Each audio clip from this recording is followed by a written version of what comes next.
So it is a pleasure to have Justin Campbell speaking about higher algebra and Koszul duality. All right, so the abstract I hope didn't overpromise. As usual when preparing this lecture, I realized there's many things to say, and hopefully the things that are interesting don't get displaced at the very end. But on the other hand, El Cummins' talk 2 weeks from now kind of segues nicely from this one, so maybe you can pick up any loose ends that I leave. In any case, one of the main things I wanted to do with this talk, as I said in the abstract, is to kind of like minimize the hand-waving that often happens when you hear people talking about higher category theory and higher algebra and so on. And I know it can be difficult to kind of come by or to internalize some of these definitions. So I just want to convince you that it is possible to do algebra in the context of higher category theory with like actual definitions, and it's not that. So that's kind of the main goal for today, and then hopefully I'll have time to talk about the Koszul duality stuff as well. All right, so the first thing that we should talk about, going back to kind of undergraduate algebra 1 or whatever, are monoids. Okay, so these are kind of like, in some sense, the root of all algebraic structures, and we'll kind of build everything else out of these in some sense. So I do have to start somewhere, right? So I'm going to assume that we have the theory of infinity 1 categories at our disposal. It's just on a basic level. So we know what an infinity 1 category is. Functors between infinity 1 categories. Functors between 2 infinity 1 categories form an infinity 1 category. Limits, colimits, adjoints. That's pretty much it. So starting from there, and the usual convention for this seminar, or certainly for my talks, is that category means infinity 1 category. So I'll say like ordinary category or something if I mean a 1-1 category. So let's let C be a category with finite products. The most general case where you could talk about monoids. Delta is going to denote the simplex category, right, consisting of finite totally ordered sets. And there are some particular maps that I'm going to make reference to right away. So let me just go ahead and introduce them. I'll call them row I. So these are some particular, I guess, kind of degeneracy maps, you might call them. So just to remind you, this is a notation for kind of a standard object of delta, right? This is like the linearly ordered set going from 0 to n. Okay, so these row i's will go from 1 to n, and they send 0 to I minus 1, and 1 goes to I. So these are defined I between 1 and n. Okay, so I'll use these when I define monoids. So what is a monoid? Well, again, in kind of algebra 1, we learn it's like a set, or more generally, object with some category with the unit and binary associative operation, right? So we're going to encode that using the simplex category as follows. So monoid in C is functor.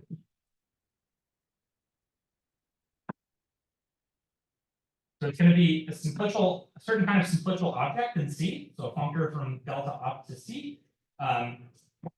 We'll denote it by a symbol like a tensor. Okay, so I'll have more to say about this notation in a moment. And it's just going to be a functor satisfying some condition. So namely, for any non-negative integer n, I require the certain morphism in C is an isomorphism. So it's the following one.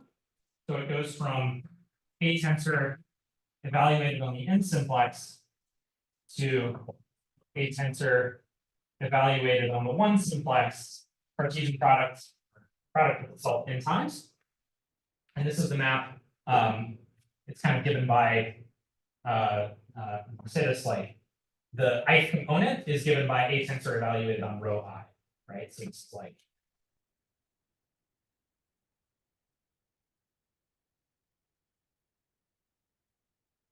right, we'll give such a map. Start recording. This is nice.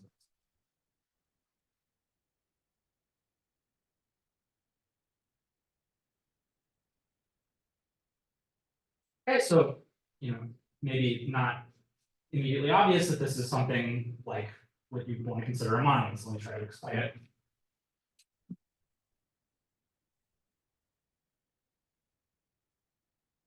Basically, what we're doing here is, again, as I'll explain, we will have a unit and a binary operation here. And usually when you hear people talk about associative algebras or monoids, say in higher category theory, they say, well, we have the unit, we have the binary operation, and then we have some isomorphisms realizing associativity and unitality, and then a bunch of higher coherence conditions which aren't sensitive. So these are going to be exactly encoded by this functor, by this simplex category. Okay, so some observations. One is that if I evaluate on the zero simplex, I'm going to get the terminal object. That's the case n equals 0 of that condition. I can understand the empty product is the terminal object. And then if I put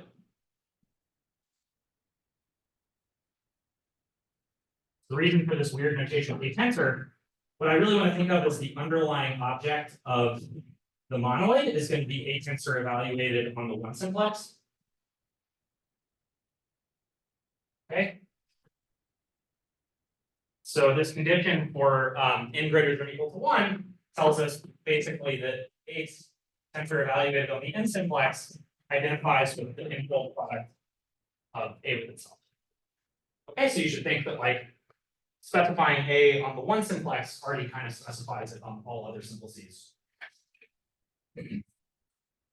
Under this condition, although this is sometimes called like a Siegel condition.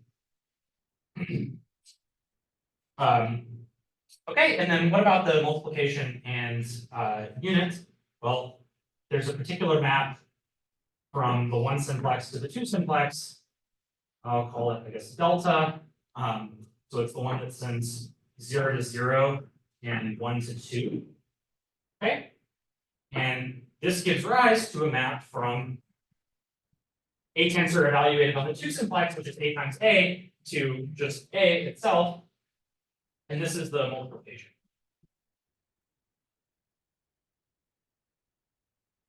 Okay, functoriality. By functoriality from the function A tensor, the unit. Similarly, there's a map from the one simplex to the zero simplex.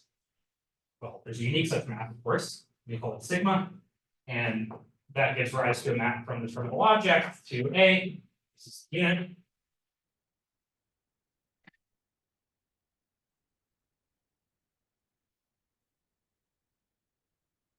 And then you have some commutative squares in delta, which express associativity and unitality.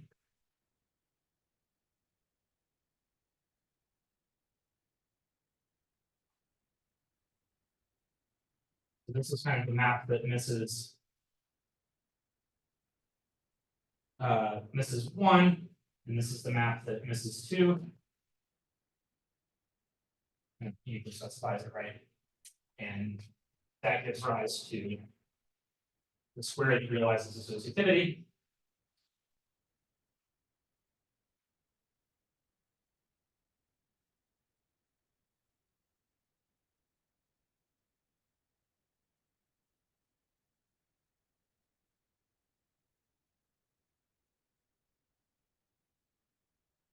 And similarly for unitality, I'll just do one of them. So the map delta from the one simplex to the two simplex, if I then compose that with the map from the two simplex to the one simplex that sends, well, kind of on 0 and 1, it's sigma. So it sends 0 to 0 and 1 to 0. And then on 2, it sends 2 to 1. So again, the point is kind of on this part, it's sigma, and here it's sending 2 to 1. this, of course, composition is the identity, and this is going to imply that I have created a triangle. So this is expressing, I guess, left unitality, and there's also right unitality. Okay. So this is the way in which the functor a tensor encodes the the monoid structure. So I think from this, it's already completely clear that if C is actually an ordinary category, this agrees with the algebra 1 notion of monoid. Yeah. Sorry, I just want to clarify the notations from A mapping to A cross A. What is the first map? Like the second one is identity. What is the first? Oh, yeah. So the second map, sorry, it's something like it's like the terminal map, it's the map from A to the terminal object followed by Right, thanks. right, yeah. So I think I don't know how to write it, so that it's okay. Any other questions about this? So C is an ordinary category. Again, I think I've just demonstrated it. Then get the usual notion of monoids. And one nice thing, and this is again something you have to kind of get used to when you're doing higher algebras, you have to make all your constructions in such a way that everything is kind of immediately functorial. Okay, so notice that monoids in C assemble into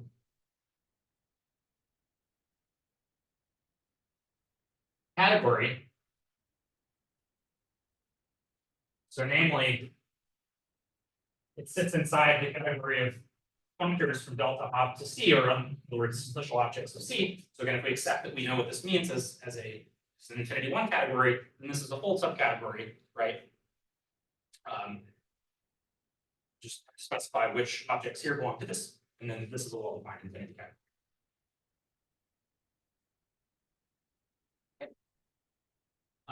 Various other kinds of constructions you can perform with monoids, like there's a certain involution on the simplex category, we'll call rev. Okay, so this, well, there's only one involution that you might call this. It's obviously it kind of has to be the identity on objects, but then on maps, it kind of reverses the ordering in some sense. And so this involution of the simplex category induces an involution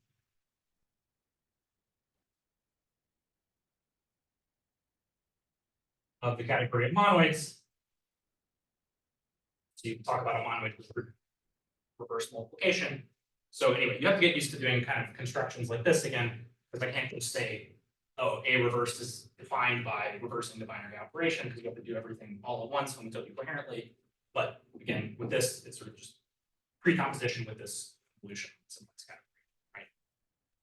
Makes it work automatically.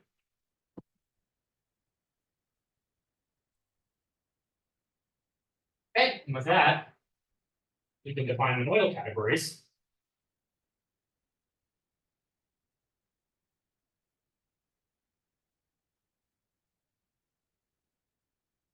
Simply as monoids in the category of categories.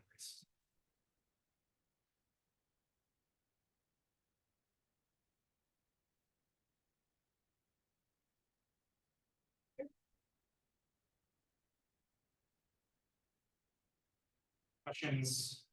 Fair enough. Okay, so hopefully you can kind of at this point see my reasoning for starting with monoids. So the next step is to talk about associative algebras in a given monoidal category. Okay, but we start with monoids because we kind of know what products are, right? So we don't have to worry about what the ambient monoidal structure is in that case. It's given by products. But now if we have monoidal category, we have to be able to talk about associative algebras.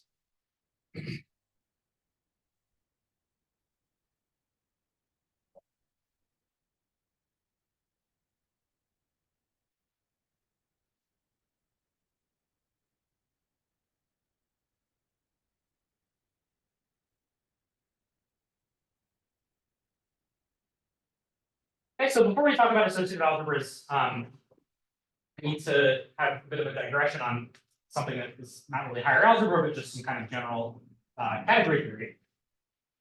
We need to talk about the concept of straightening, which is a really useful kind of technical tool for making some of these definitions.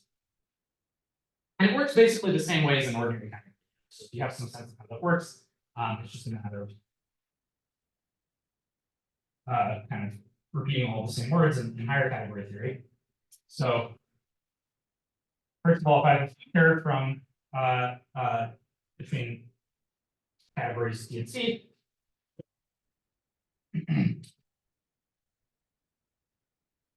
polymorphism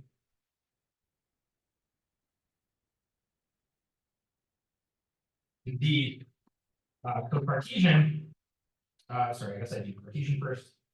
Cartesian. I don't know whether to capitalize Cartesian. I feel like we should do in Descartes the same courtesy that you give Abel, right? So I'll do it in capital. So call it Cartesian over C. Could you not capitalize abelian? I think it's more standard to not capitalize abelian, right? Abelian, I think people it varies a lot, but abelian I almost never see that. I try to take the model of like great 18th century writing where every word is capital. Every word. I think it's actually much more of a compliment to the person if you don't capitalize. Right? Oh. Because it's become just integrated with the English language in such a way that it's well, I don't know, maybe it's Yeah, it's controversial. Okay. For me, it's a marker.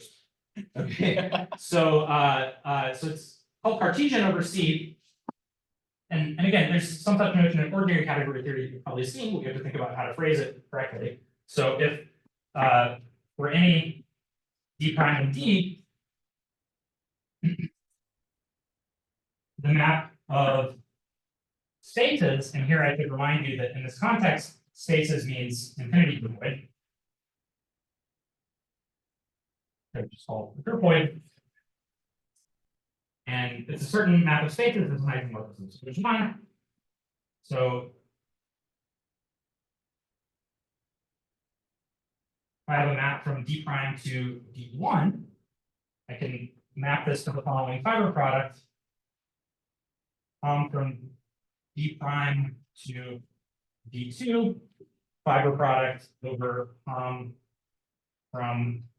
F of D prime to F of D2. And I hope to God I didn't make a mistake here, but knowing me, I probably did. So from F of D prime to F of D1. And you require that this map of spaces is an equivalence. Homotopy equivalence or isomorphism of infinity groupoids. Okay, so again, I encourage you, if this is kind of bewildering, go look at the definition of Cartesian morphism in ordinary category theory, which will say something like over any such arrow, there's a unique lift or something like that, right? And convince yourself that this is the right way to say it. Kind of homotopy coherent, right? So you should be saying instead of something exists and is unique, you should be saying, something is contractible, or in this case, it's some map of spaces is homotopy.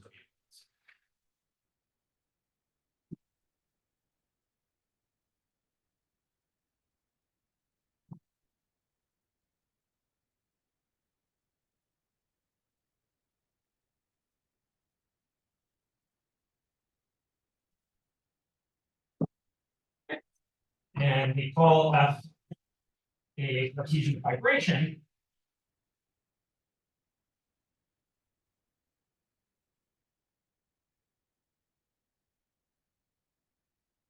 If for any morphism C and any D2 and B with an isomorphism between F of D2 and C2, there exists a C-chain morphism D1 to D2 and a commutative square as follows.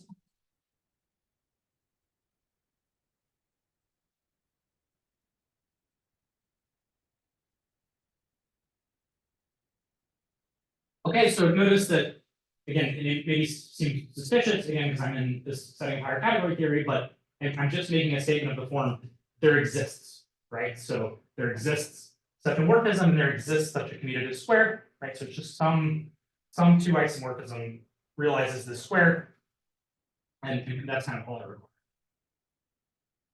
Okay, and the condition, being a Cartesian fibration is a problem. Even in higher category theory, it's just some condition, so this is the correct way to formulate it, and I think it's basically the same as an ordinary category. Right? So the tricky part was kind of saying what a Cartesian was. Okay, very, very technical, sorry. Like I said, I wanted to do hand waving, so. So what doesn't specify that isomorphism part of the data? No, one doesn't specify it, but it's sort of, the point of straightening is the kind of,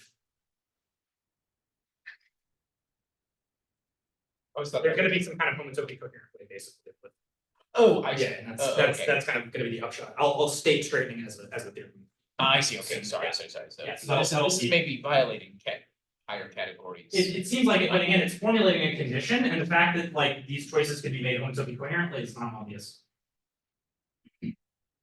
But it's important to be able to recognize preparations when we see them. So, Why is it? sorry? What was the question? Oh, like it seems awkward or kind of On the higher algebra. bad form in terms of higher algebra to just natively require the existence of such a morphism and such a commutative square. But in fact, this condition is kind of the. Isn't it a property? It's a property, yeah, well, exactly, being a Cartesian fibration is a property, and so this, in fact, is. Just requiring its existence is enough to guarantee that it has the property of being a Cartesian fibration, and like I said, it will be a non-trivial fact, which I'll state in just a moment, that you can sort of choose these lifts in a homotopy coherent way, so. I'll get to that momentarily, so let me just say, first of all, we can reverse all the arrows.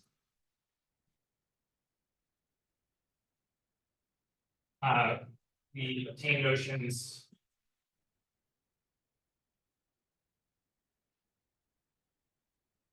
of co-Cartesian morphism and fibration. These are the ones we're actually going to be using generally.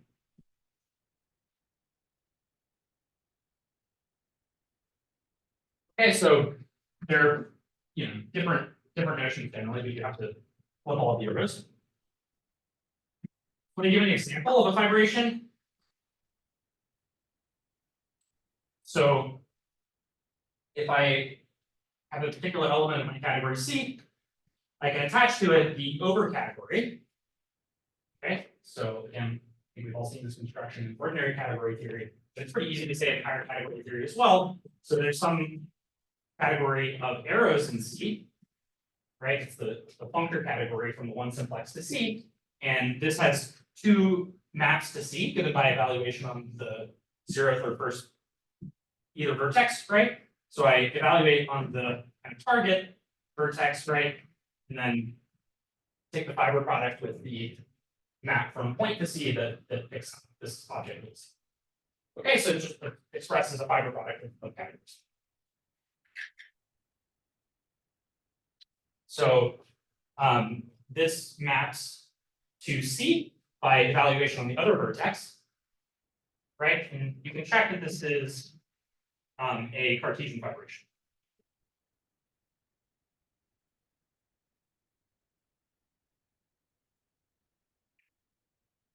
Nice little exercise if you want to check that you understood the definitions and that it's the result that it's possible to check such things.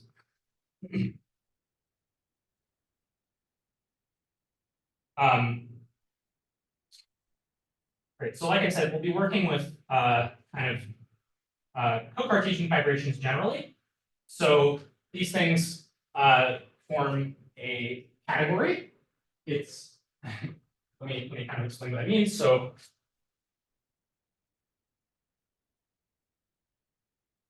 there's some category of co-Cartesian fibrations over C. This is a full subcategory of the over category immediately using this construction I just introduced, right? So there's some over category of C, and then I just specified a condition, right, of being a co-Cartesian vibration. So this will be a full subcategory. This is a full subcategory. And then inside of this, there's an important one full subcategory. So there's a very relevant condition I can put on one morphisms. Okay, so let me explain what this means.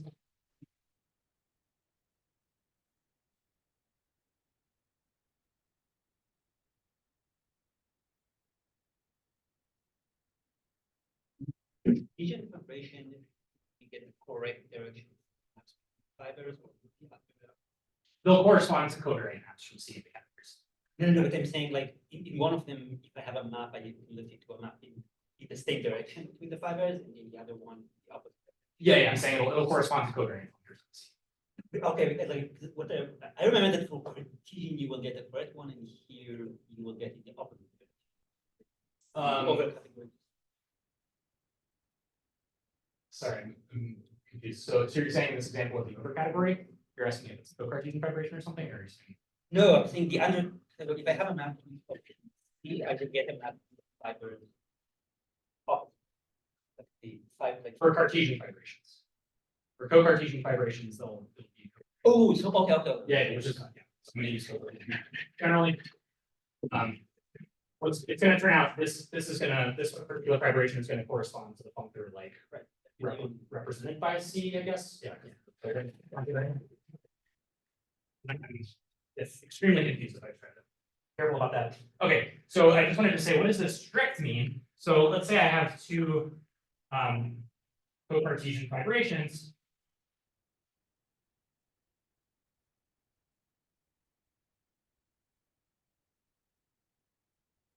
So an object of morphism in this category, right, is just a triangle.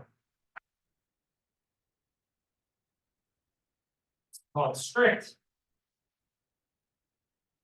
if it preserves co-Cartesian morphisms.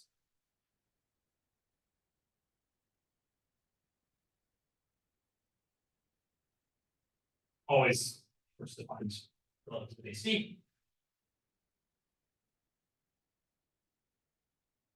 Again, this makes sense. Being co-Cartesian is just a condition. Okay. So this is this inclusion picks out certain objects, but the morphisms, the Hom spaces are the same. Here, the objects are the same, but I'm imposing a condition on these. Okay, but this is still legal in higher category theory because this condition of being strict is invariant under isomorphism functors, just taking out sort of certain components in the Hom spaces.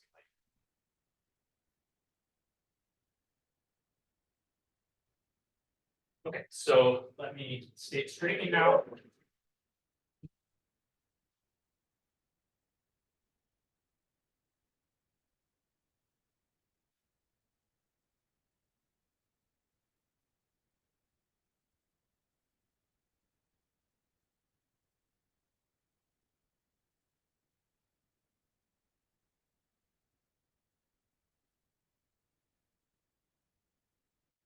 Straightening, unstraightening.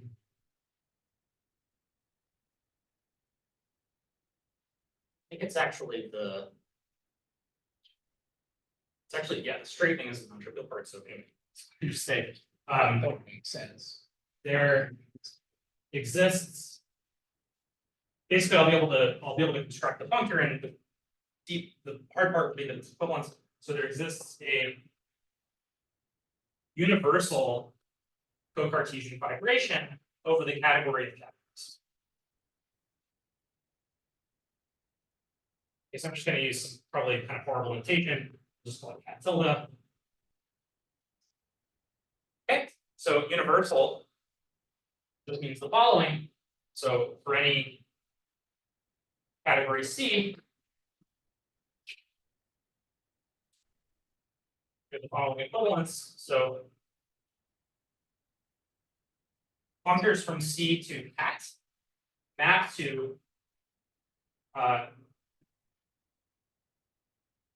co-Cartesian vibrations Okay, so it's not too difficult to check that if I have such a functor, right, that the base change of any Cartesian fibration is going to be a Cartesian fibration, co-Cartesian fibration is going to be a co-Cartesian fibration, and then another thing you check is that this sends morphisms of functors to strict morphisms of co-Cartesian fibrations, and then the claim is that this is an equivalence of categories. And I'll even sketch the construction of cat tilde in just a second. Basically, I just want to get it to the point where I'm asserting a property and black box the construction. Okay, but again, I'll explain how to construct cat tilde in just a second. But the one thing I want to say is this is something that I think is, I don't have a great sense of it, but like I think this is going to be built into the foundations. Like it's not something where I don't really know how to like start with some kind of like very minimal set of axioms for higher category theory that kind of doesn't include this and then prove this. I think you have to like. One thing I can say is I know people have tried to come up with axiomatics for higher category theory. One candidate is kind of homotopy type theory, which seems to give you a really good theory for groupoids, but it's not really known how to develop the theory of infinity one categories there. But in that theory, the corresponding kind of assertion for groupoids, for spaces, is actually like an axiom. So this is, you should think of this somehow as being really fun. But you know, if you take some particular model for infinity one categories, like quasi-categories, then certainly it's theorem. Infinity one categories, yeah.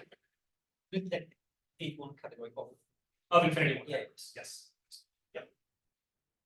I don't understand why you can find both things.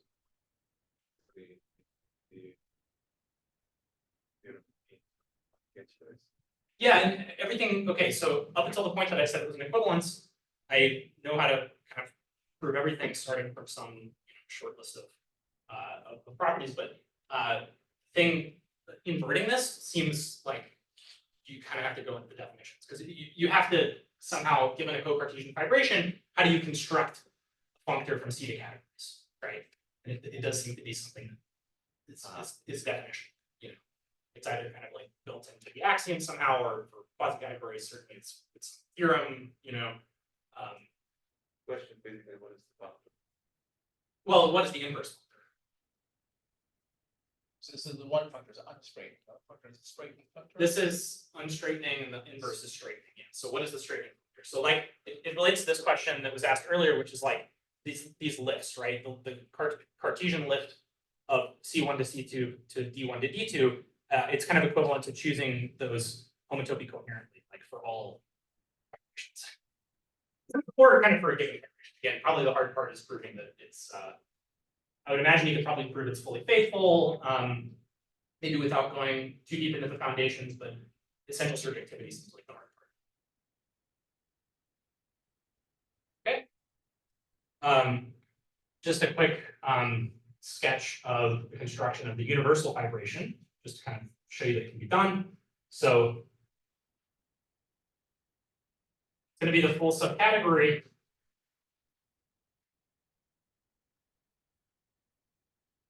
of category of functors, right? The arrow category of cat. So it's going to consist of functors of the form. That's why I showed this example. Well, there are a couple of reasons to choose that example, but it's exactly going to be those objects of this category that are isomorphic to an arrow of this. Okay, and then the projection to C, sorry, to cat, right, is projection. Okay.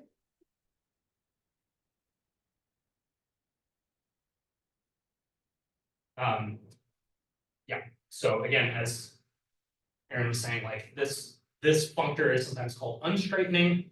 I guess the idea is that the functor to categories is something that's straight. I don't know, but it's this is unstraightening, and then the inverse is, which again seems hard to construct, is straightening. Okay, questions about that? Very, very technical digression, but somehow this is like when you're making definitions in this setting of higher algebra, this is like really useful. Can you say a few words for why you need the strictness assumption, like in constructing the inverse map? Yeah, we'll actually kind of see this illustrated really nicely when I start talking about associative algebras just now. But basically, okay, so let's say we're in instead of this infinity one categories, I'm just considering one categories, right? And then you kind of know what is a functor from an ordinary category to like the 2 category of one categories, right? So in this setting, you can talk about natural transformations of functors, but there's also something called like a lax natural transformation, right? You'll be able to, if you think about it, there's going to be some version where instead of requiring commutativity of certain squares up to natural isomorphism, they're only commutative up to a natural transformation, right? So basically the non-strict morphisms here are going to correspond to kind of lax natural transformations. Just like the next definition of us, right? Does that Thank you. help? Yeah. Yeah, thank you.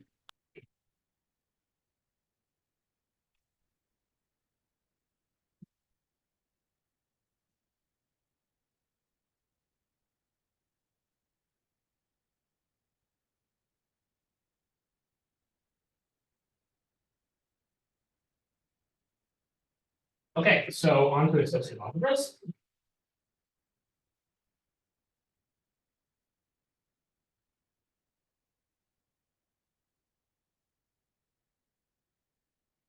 Okay, so again, just to emphasize what we just did, sort of constructed this functor from the functor category from C into categories to co-Cartesian vibrations over C, and the assertion was that this is one full, right? And the it's kind of how do you say, like, the discrepancy here is that there are some extra one morphisms. So the one morphisms that are in the image are exactly the strict ones, and then there's extra ones. So let's kind of incorporate those other morphisms. So these morphisms of co-Cartesian vibrations that aren't strict into our vocabulary. So let's say I'm given functors f and g from my category C into I. So a lax natural transformation, by definition,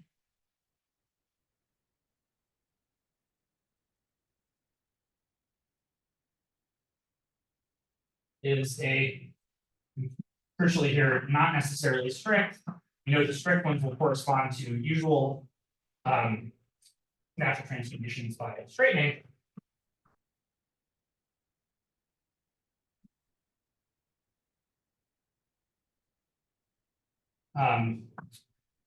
Just going to set it awkwardly. So like between the corresponding co-Cartesian vibrations.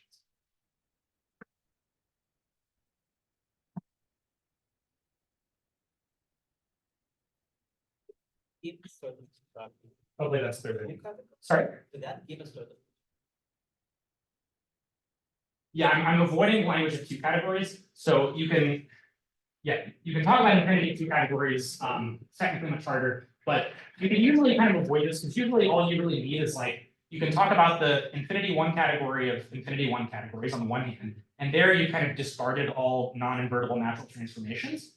But if I have two particular infinity one categories, I can consider the infinity one category of functors between them, okay, where I do remember the non-invertible natural transformations.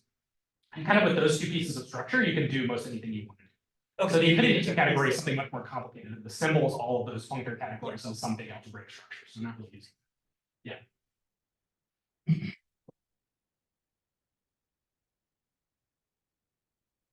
Okay, and so exercise, you know, if everything is an ordinary category, check that this is like what you would expect the lax natural transformation to be.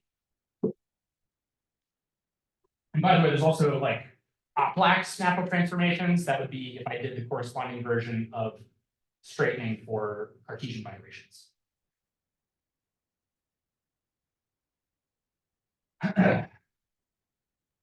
Sorry, I hope this is useful to people because it is kind of dry stuff in a way, but of hard to combine this stuff sometimes.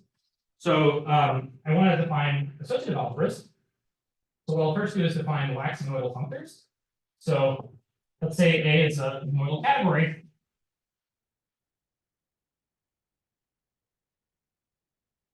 Okay, so I can think of this now in two ways. So by definition, right, it's a certain functor, certain simplicial category, functor from delta off to cat.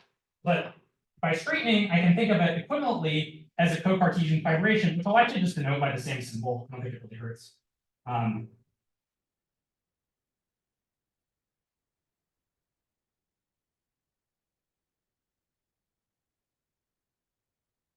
Okay, so it's either a functor value in categories or a co-Cartesian fibration. I'll use the same symbol, as I think is pretty conventional. So a lax monoidal functor, again, something that you can define by hand in the ordinary category setting, right? Just means instead of like f of c1, instead of f of a1 tensor a2 is isomorphic to f of a1 tensor f of a2, there's just a map in one direction.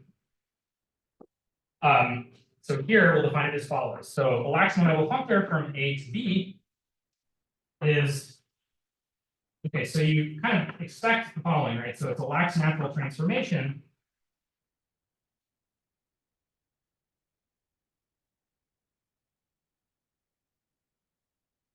A tensor to B tensor. So it's just a functor between the corresponding co-Cartesian fibrations over delta op.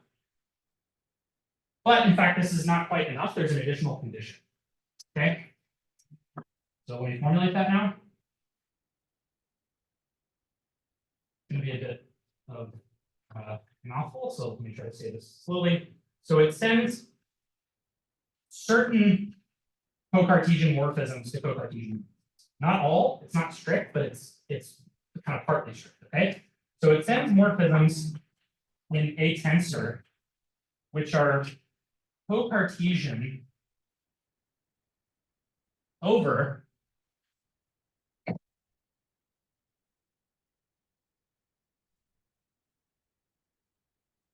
exactly the row i's to co-Cartesian.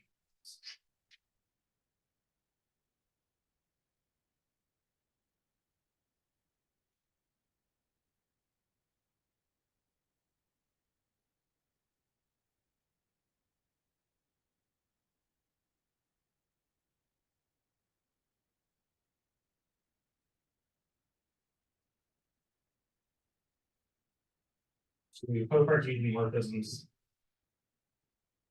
in B.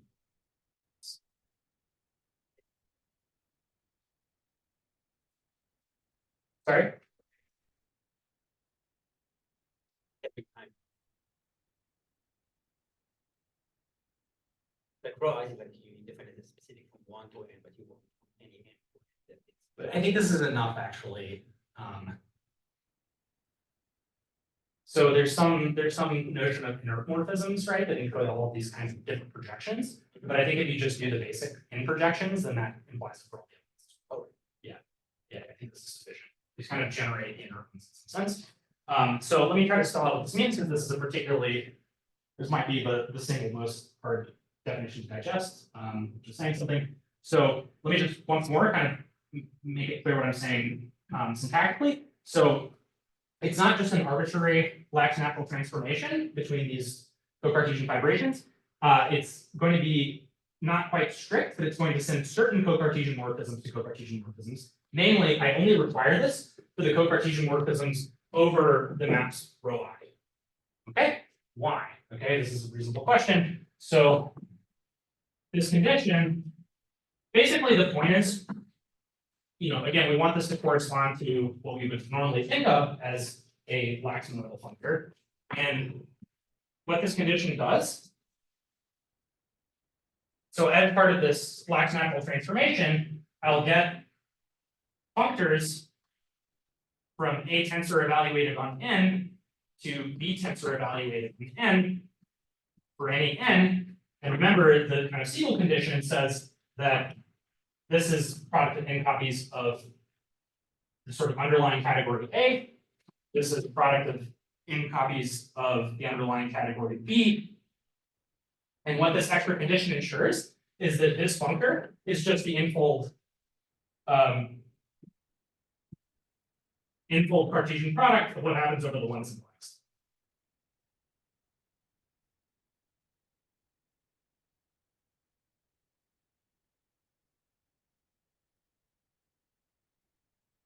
That makes sense because otherwise this could be something weird. I just want it to be the same thing on each of the endpoints.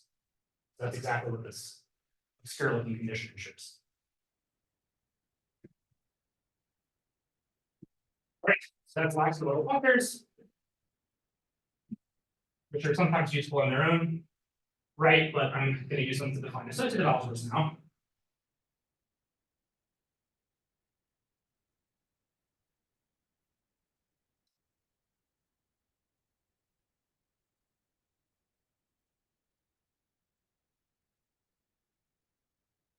So an associative algebra in our fixed monoidal category A is by definition a lax monoidal functor.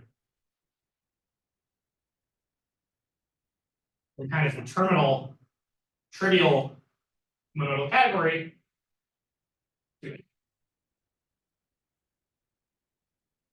Hey, if you've never seen something like this before, it's a great exercise to check that in the world of ordinary categories, this recovers what you would expect an associative algebra to be. Right, so you think this will go to some object, that's going to be the underlying object of your associative algebra. The lax monoidal kind of morphism, the constraint will exactly encode the multiplication. The lax unitality will encode the unit, and all the other relations will kind of give you what you want from the associative algebra. Okay, let me just give some kind of exercises if you want to practice some of this stuff. So just sort of unwind the definitions to following things. So category with finite products. You'll even say you can do the same for coproducts.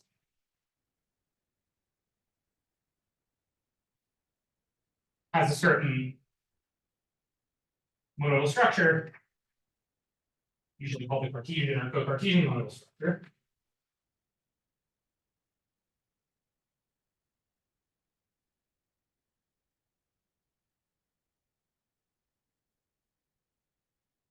And check that an associative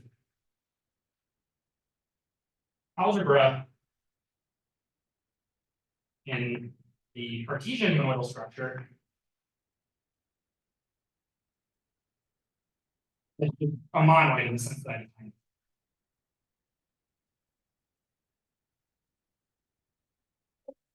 Sort of expected things, and you can actually check this.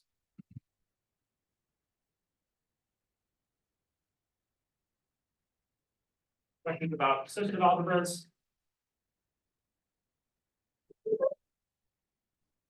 Great. Next up, we have modules.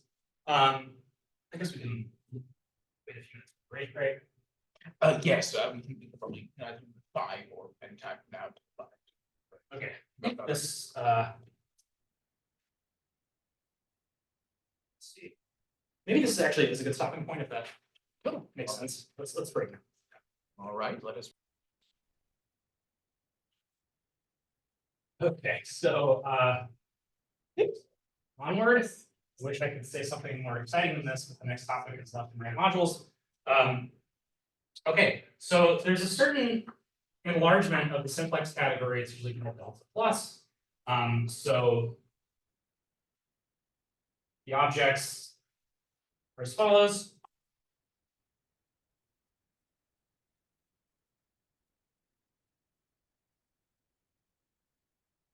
The usual ones in the simplex category, like I said, it's an enlargement. Then there's also some extra objects which we call n plus, and these are like the n simplex, but then we have, maybe I should put the inequalities in here to specify. So it's like the n simplex, but then we kind of join one extra got on the right here, we call plus. And then morphisms.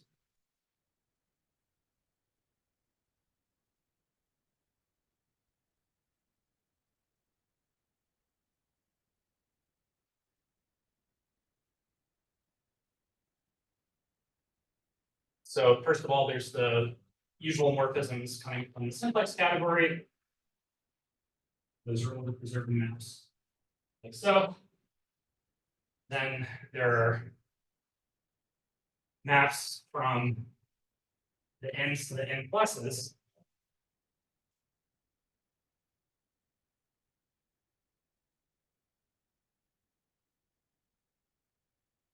But these are not allowed to hit plus.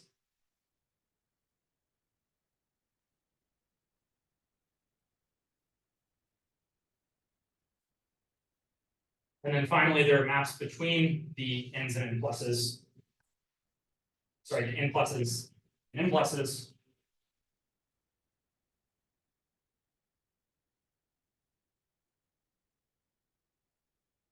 Okay, there's a condition here, so I'll say if I have such a map alpha, the condition is that the preimage of plus is plus, so it's plus goes to plus and nothing else goes to plus.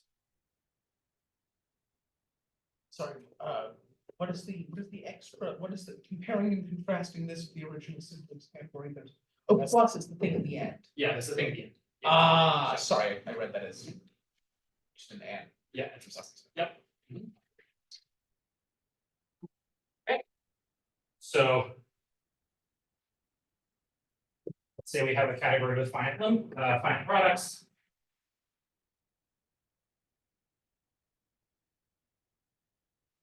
A is monoid.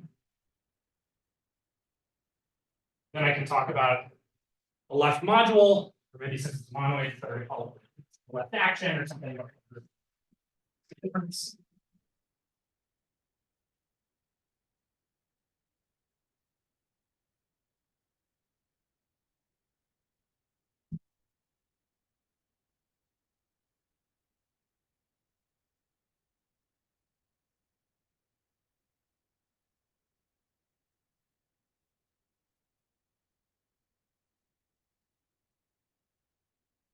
Probably better to call it a left A action, right? Because it doesn't include things like tensor product, but whatever. So it consists of an extension of, so a tensor, remember this sequential object of C, an extension of this functor to a functor I'll call M tensor from also plus op to C. Okay. Such that there's a Siegel condition, right? So for any n greater than or equal to 0, certain morphism is an isomorphism, so we spell it out.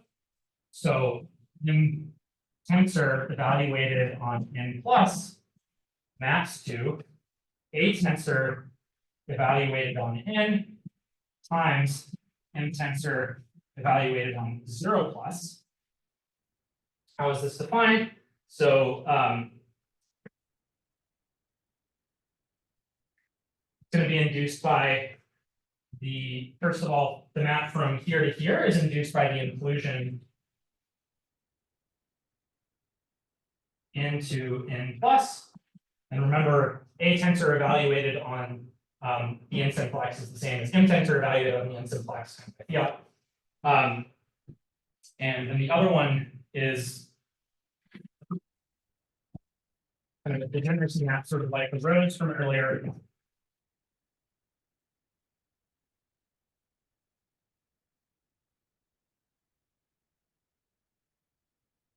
Okay, so the map from M tensor n plus to M tensor 0 plus is going to be given by a map from 0 plus to n plus, and make sure I get this right. It's the one that sends 0 to n and plus to plus. Of course, we require that this map is an isomorph. Sorry? A n tensor. No, times. It's important times. We're doing monoids.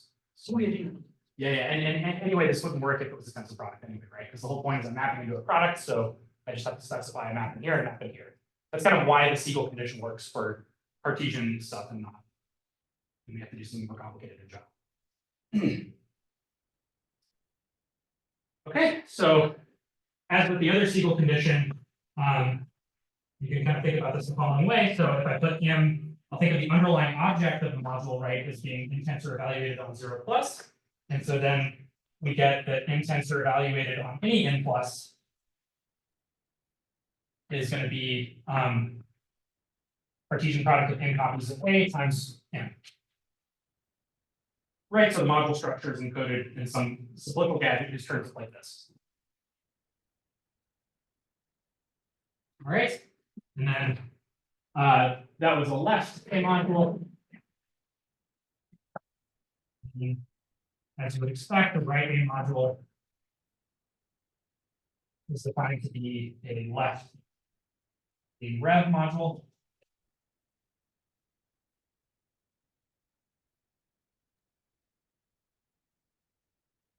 If C was rep A, what would this give you? Sorry, say it again.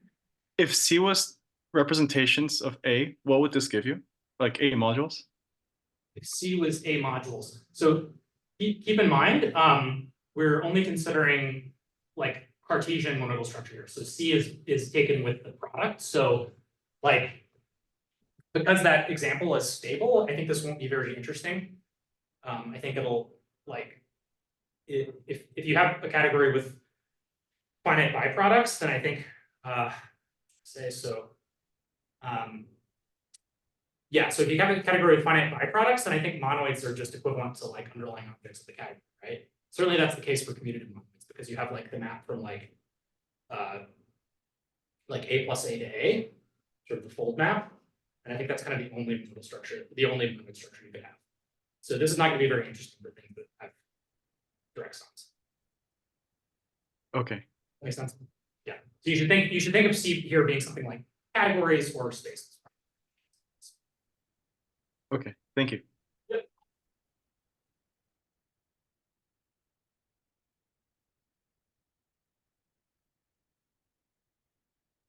So this is modules over a monoid, not modules over a general associative algebra. So I'll do that momentarily. So first of all, there's kind of a setup for that. So if A is a monoidal category, this definition kind of immediately gives me a notion of left A module category.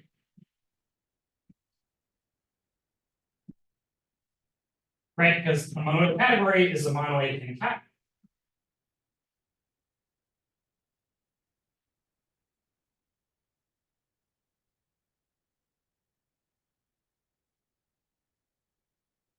Okay, so it's easy to talk about module categories. And then I can do the following thing that looks kind of weird, but you get kind of accustomed to these constructions in higher category theory. It's really useful to do this kind of thing. So I'm going to consider the following big category. And sorry about this, but it's just okay. So mon cat plus mod. So it's going to be a full subcategory inside of the functor category. Okay. And concretely, it just exactly consists of such functors, right? So functors such that the restriction to delta is a monoid, and then it satisfies these conditions. So concretely, an object of this category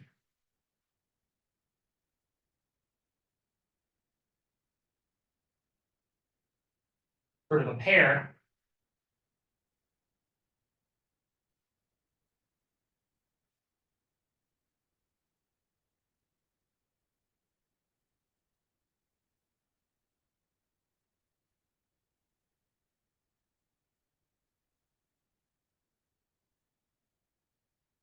A comma M, where A is a monoidal category, set this notation, and in this left module category,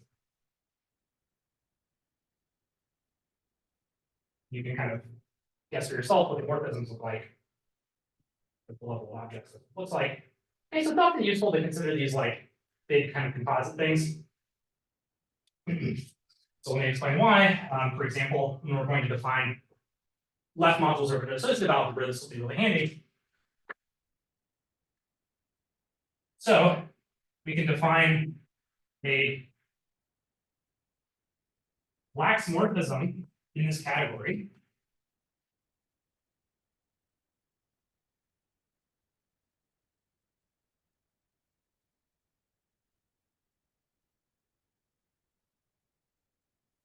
Morphism between kind of the corresponding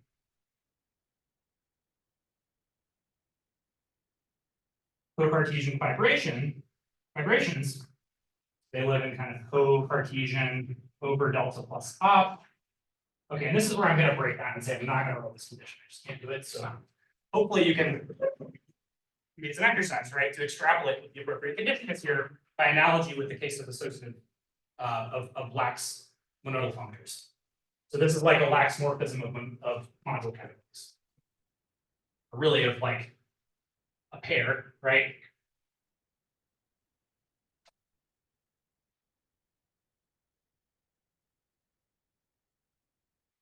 Okay, so they'll preserve certain co-Cartesian morphisms. Okay, and they'll look like the row i's and then like these things basically. Will be the ones that you'll encounter. So row i's and pluses, basically. The row i's and I think and these. Yeah. Because these kind of play the role of the projections here, right? Yeah, okay. So they won't be strict, but they'll satisfy some partial strictness.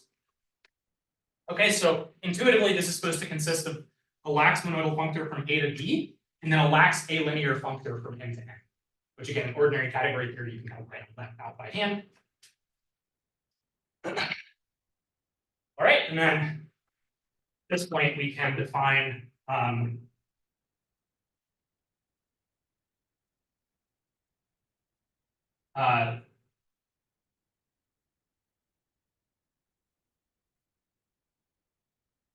category that I'll call associative algebra plus module in A for A with coefficients in M.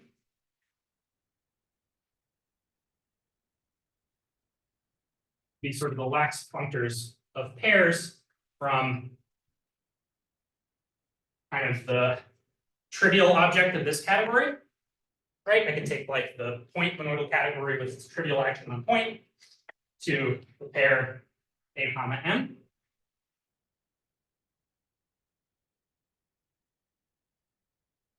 Okay, so an object of this category, again, kind of at the intuitive level, is level of objects. This is going to be a pair.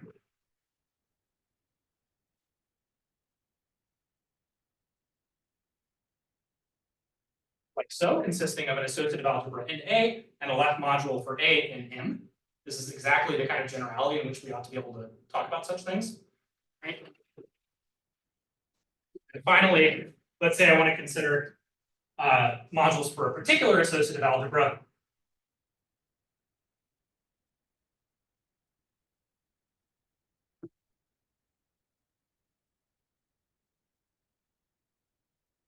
If I have a particular associative algebra in A, then I get the category of A modules in M as a certain fiber product. So this is kind of what I hope you'll take away from this if you haven't seen these kind of things before is, you know, what sort of construction is illegal. So this is that you find yourself doing a lot. Careful here. So this category kind of by restriction from delta plus op to delta op, right? This will map to associative algebras in A, and I take the fiber product. So it's things such as the projection is identified with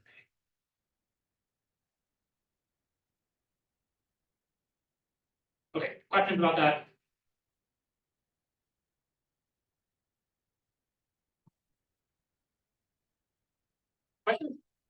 Great. That's associative algebras.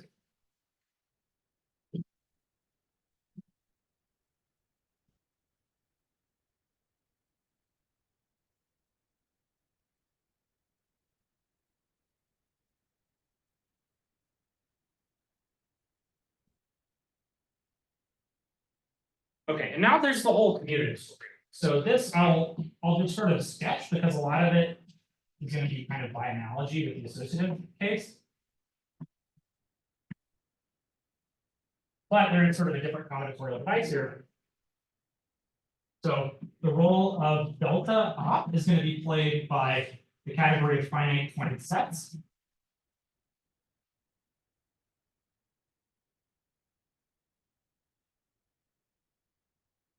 Ordinary category first. You have kind of typical objects like this.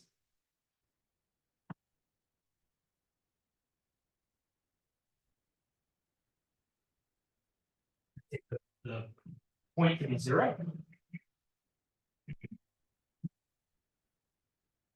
And so maybe if you prefer, you could take the kind of skeleton with these objects. And then you have analogs of the row i's. I'll just call them the same symbol.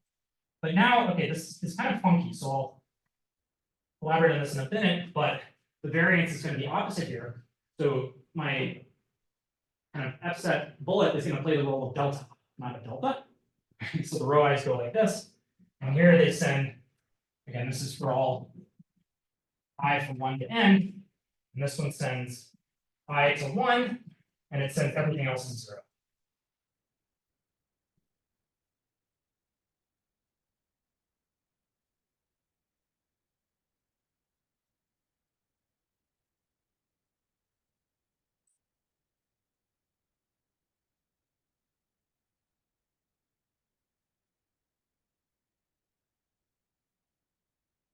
Okay, so then we define commutative monoids in much the same way as associative monoids.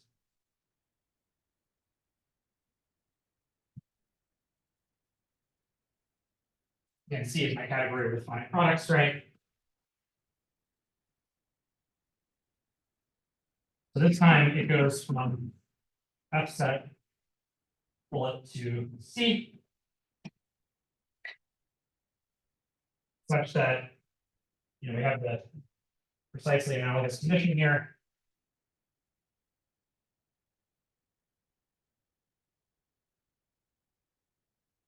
Where this is given by these insert value within the row i's.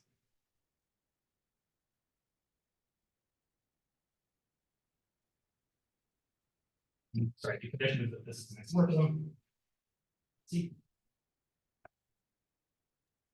Do you need the functor to be lax? I don't know what that means. Sorry, it's C is an ordinary. Oh, sorry, it's an infinity 1 category with finite products. Okay. We're in kind of a new world now. Okay, so kind of forget everything, right? I'm giving an analogous definition for commutative monoids.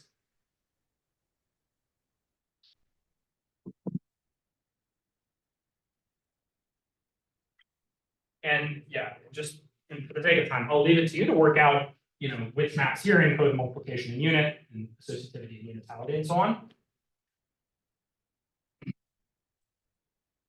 So then we can define kind of symmetric monoidal categories, the commutative monoids in categories. Yeah. So just to check, I guess the idea is that since we're moving away from like ordered maps to all maps, that's encoding the commutativity condition on the model. Yeah, in a way, although there's something slightly funky because of the variance, and it's something it's always a little confusing, but again, notice that these are covariant maps of finite sets, whereas before we had like the opposite of the simplex category. So if you think really hard about the way that delta op encodes associative multiplication, it's like the fact that the maps are reversed is important, obviously, but you have to kind of think of it. So what I'll do in a moment is I'll explain how to go from commutative algebras to associative algebras, and that should help explain the relationship. Okay. Yeah, sorry, the morphisms are just functions of finites. It's all functions, including F set dot is. pointed, all maps are pointed finite. So zero map to zero, but other than that, all Yep, maps are. All maps, yeah, exactly, no orderings, yep. Yep, very important, thank you.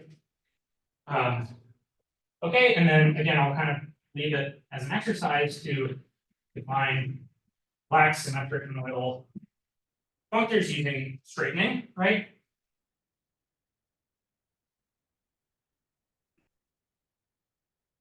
Then define commutative algebras in a fixed symmetric monoidal category.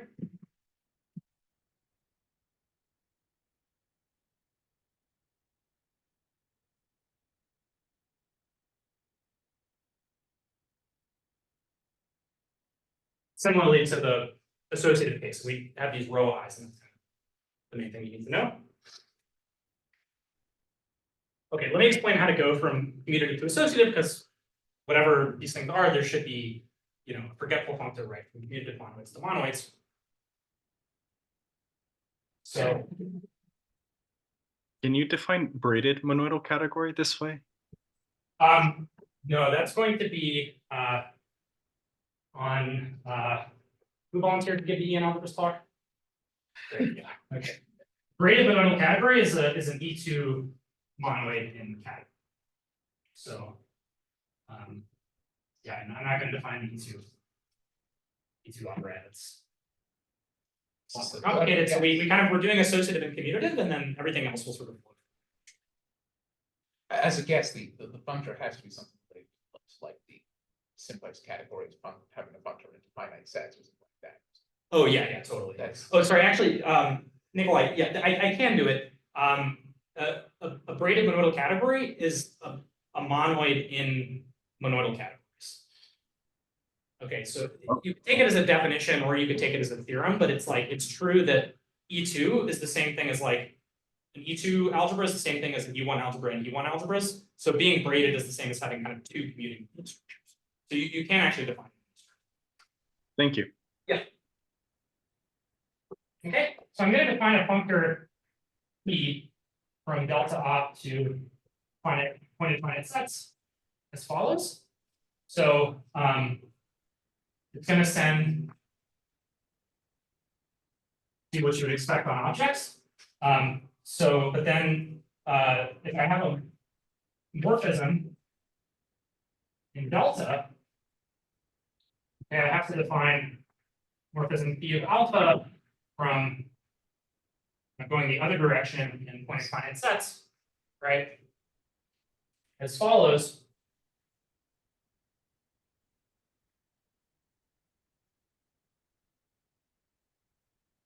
Kind of funky thing, and this is where the comparison I said gets a little mind-boggling to me at least. So running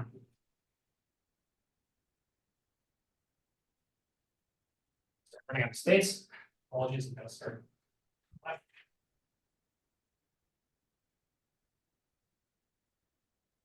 So if you remember the multiplication maps encoded by delta op had something to do with like which vertices were skipped or something, so that has to be involved in this combinatorics.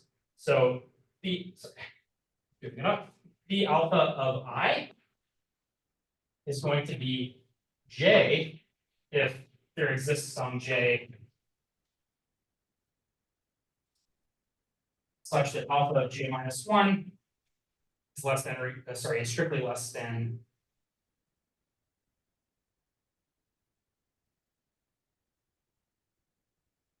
there's some J satisfying these inequalities and 0 otherwise. And by the way, if this J exists, it's automatically unique.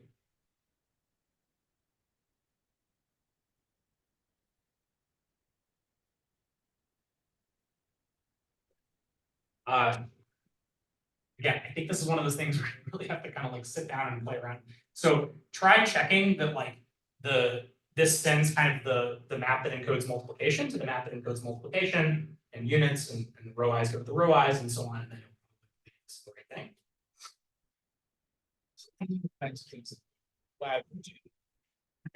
Simply because finite set and simplex are the categories construct various functor categories from them. Yeah, notice I'm defining some functor here brutally on objects and arrows, but it's okay because these are ordinary categories.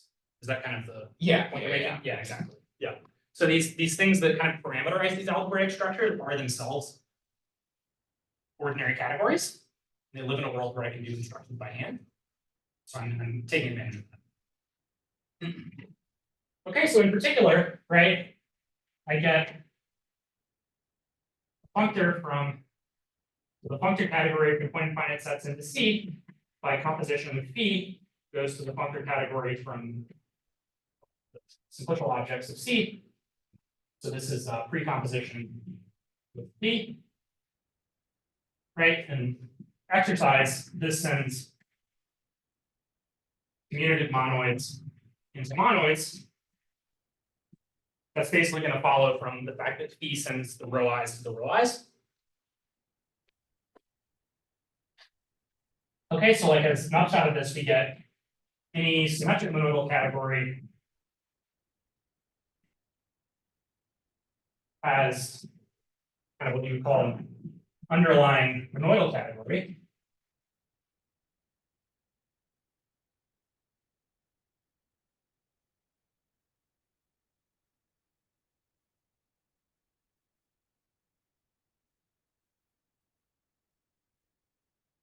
We're getting the commutativity constraint.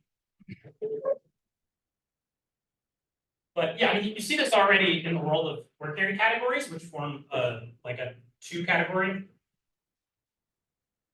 two category if you like, or even a 2-1 categories enough to kind of see the structure I'm talking about. There already you know very well that like a symmetric monoidal category is not a monoidal category satisfying some condition. It's equipped with symmetric structure and the commutativity constraint. And so this is whenever C is like a 2 category or higher, like you know. Anything that's not an ordinary category, like this is typically not going to be fulfilled. Right? And okay, so this operation, let me call this star.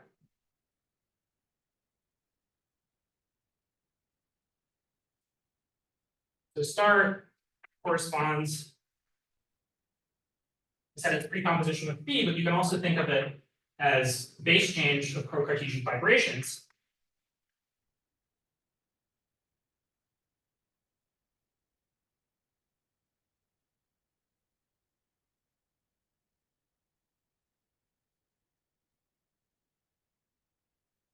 And so from there, it's you can check that it's functorial on lax natural transformations. Sorry, I should say this is for the case C equals cat. And C is, and I'm talking about symmetric monoidal categories. So it's going to be functorial on lax symmetric monoidal functors.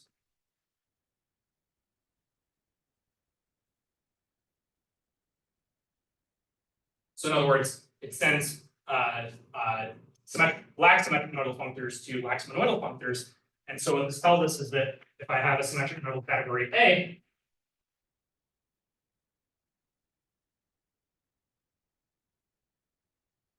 if I apply this in the case where, you know, I'm looking at lax symmetric monoidal functors from point to A, I'm going to get a functor from commutative algebras in A to associative algebras in A. Means forgetful functors to A.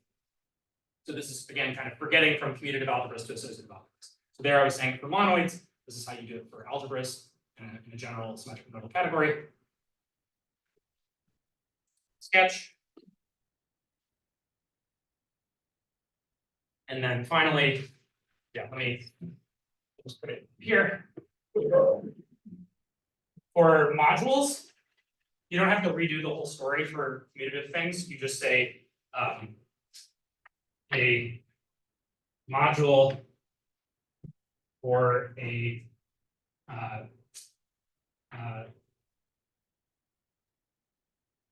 commutative monoid / algebra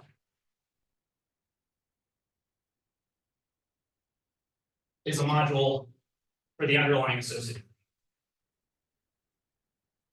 By definition.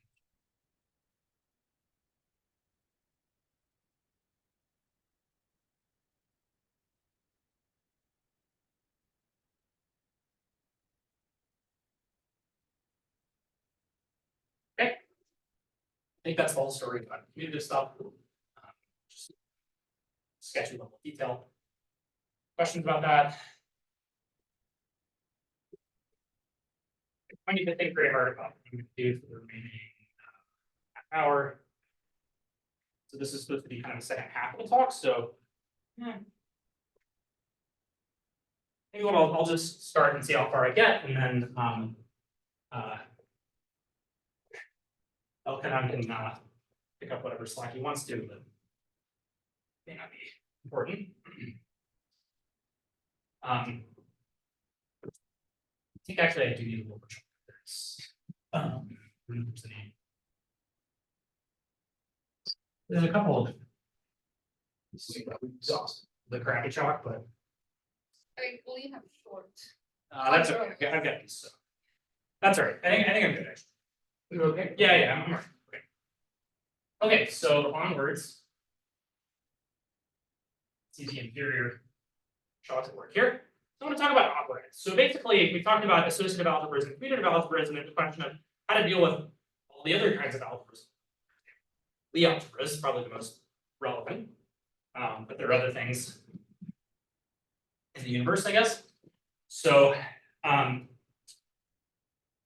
so you can talk about operads kind of in a kind of linear or nonlinear sense. So let me call script S either the category of spaces or vector spaces over some field. Kind of do either variant. So spaces sort of with Cartesian product or vector spaces with tensor product.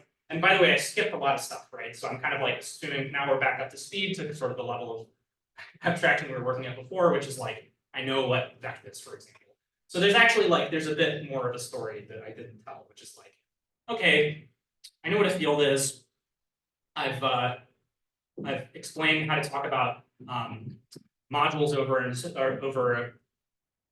commutative algebra, over associative algebra, in particular over commutative algebra.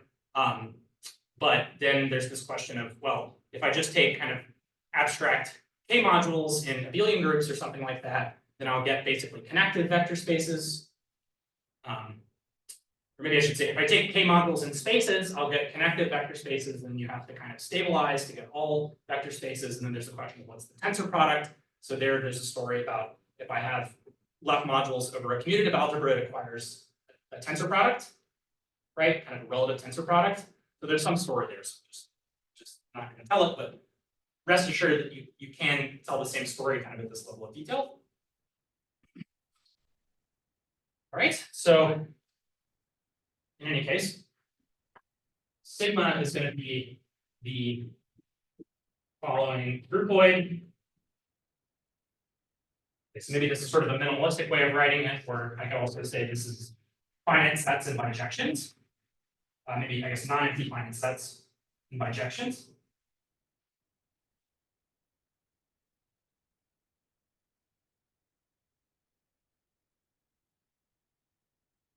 Of course, it has this kind of skeleton consisting of the classifying groupoids of the symmetric groups. And then S sigma is going to be the category of functors from sigma into S. So I could also think of this as sort of sequences, right, consisting of whose terms consist of the nth term is an object of S with an action of sigma. Okay, so for example, if S is vect, this is like a sequence of representations of the symmetric group sigma n. It's a representation of sigma n for every. These are called symmetric sequences.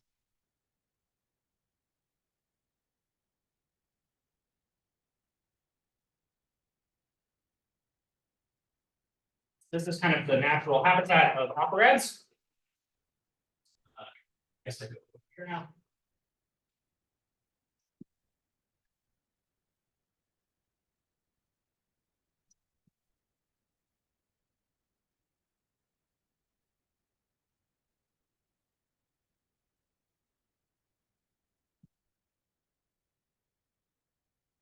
So something that's a little confusing. This category of symmetric sequences has several monoidal structures.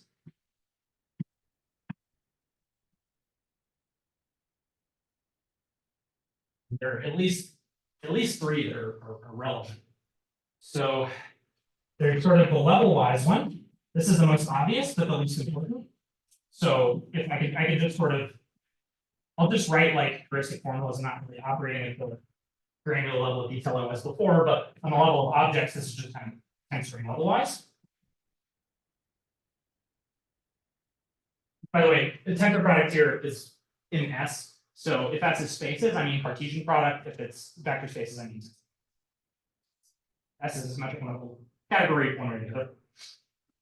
Okay, so there's a sort of level-wise tensor product. This one, like I said, is kind of the least relevant for us. There's another one called deconvolution. So there's some general construction in category theory called deconvolution. This is an instance of. So it's going to be non-unital, in fact. Everything I said before was about unital, monoids are unital, right? And I talked about unital associative algebras and so on. It's all kind of built into the framework, but you can tell a parallel story for non-unital things, like kind of modifying delta up and F set pointed. So for commutative things, at least, which is sort of the case that I'll use here. So to talk about what are non-unital commutative monoids called? Well, for such things, You usually take out the U's, so it'd be a commutative. yeah, so anyway, the thing that parameterizes those would be like non-empty finite sets with surjections. I'm gonna use that instead of F set points. So anyway, you can do things like this. Okay, so the state convolution is going to be a non-unital symmetric monoidal structure. It comes formally from the fact that sigma has a non-unital symmetric monoidal structure given by disjoint union, right? And the fact that S has a symmetric monoidal structure that's compatible with covalence. So explicitly, it looks like the following. I'll just say what it is on objects, but you can kind of construct it rigorously in higher category theory world using con extensions and this sort of thing. So actually, in this case, it's easier to say it in terms of the presentation in terms of finite sets and bijections, as opposed to their cardinalities. So I guess this is kind of like a coordinate-free type of formula. So it looks like the following: coproduct over all ways of writing S as a disjoint union of two non-empty subsets of E of S1 tensor E of S, Q of S2. Okay, so hopefully this is plausible that this actually defines a non-unital symmetric monoidal structure. It looks kind of like a convolution, right?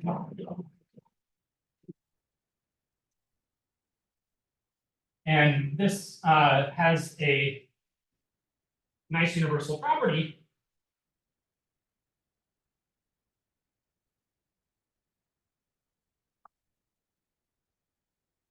So I claim that symmetric sequences under J convolution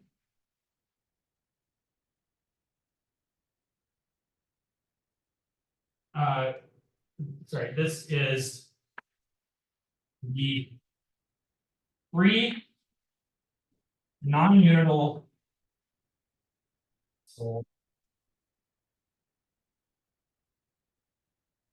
symmetric monoidal. Well, there's sort of two cases, right? So it's, if S is spaces, it's just kind of among the co-complete categories. If S is vec, then it's among each categories. Let me spell out a little bit more what I mean by that universal property. Sorry? I want to produce S has size n. Because then I get it. You want to produce a sigma n representation. Shouldn't you induce all this sigma b times sigma q, sigma n?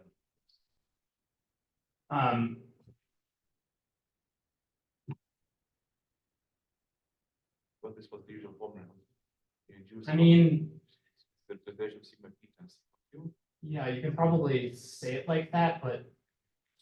Well, yeah, for vector spaces, you can probably say it like that. I mean. This thing carries an action of. So. Yeah, you do have to think a bit about how, I want to say this is kind of functorial in S in an appropriate sense.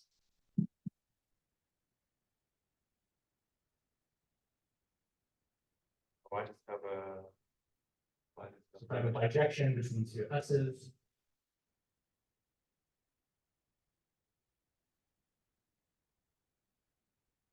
It is functorial, right?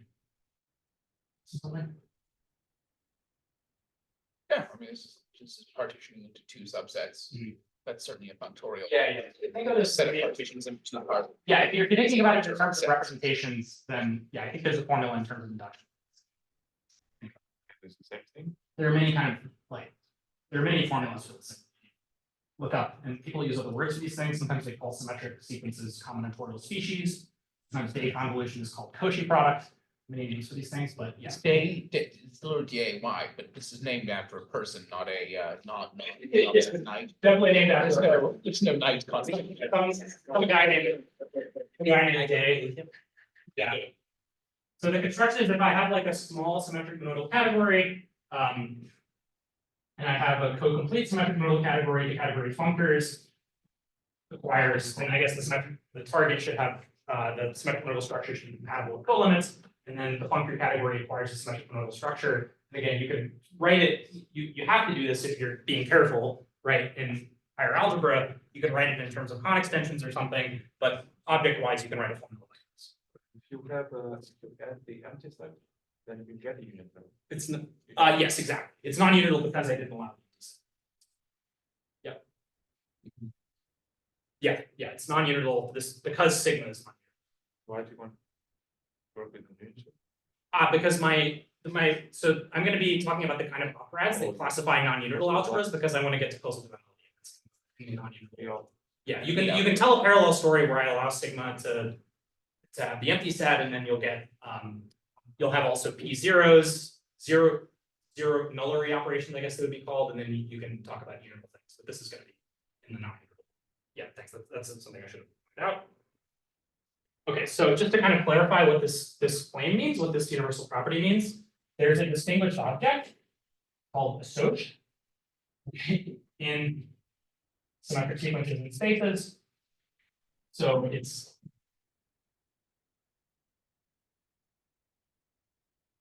the nth term is just a discrete finite set sigma n with its left action on itself.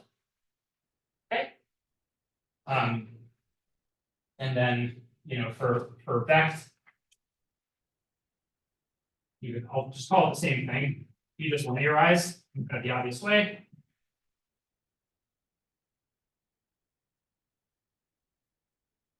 Right. And this is going to be the sort of free generator.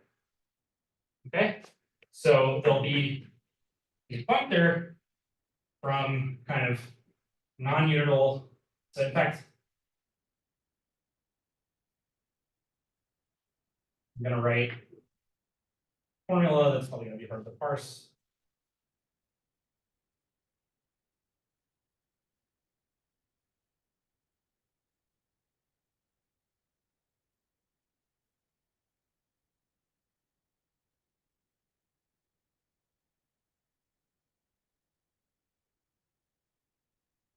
Okay, so this is the universal property. And this is kind of for any non-unital.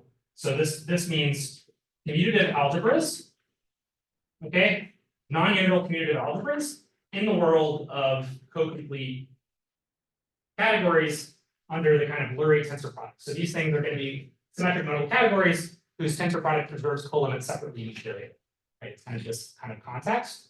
Okay, and so this is the universal property, and this, like I said, sort of free generator here is associative. Okay, but the important thing is this category of symmetric sequences has its universal property, and then you get exactly the same thing when spaces is replaced by vect, but you would just write PG categories here instead of co-complete categories.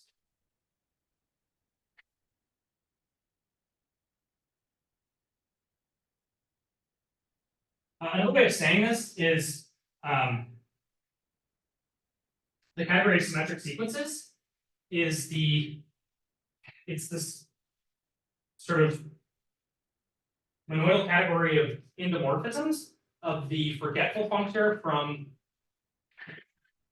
non-unitable symmetric monoidal categories and cocomplete categories to cocomplete categories. So whenever I have a non-unitable symmetric monoidal category in cocomplete categories, this will act kind of on its underlying. Very abstract, but I think it's really a useful perspective for making sense of some of the formulas that people write. So, great. So in particular, right, we can take C to be space that's to be symmetric sequences itself.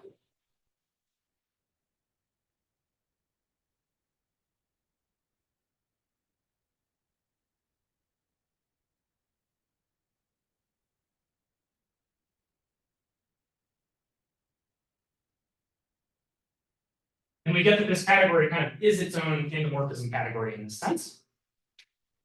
Okay, but now there's a composition on the left-hand side, and this induces yet another monoidal structure on the right-hand side.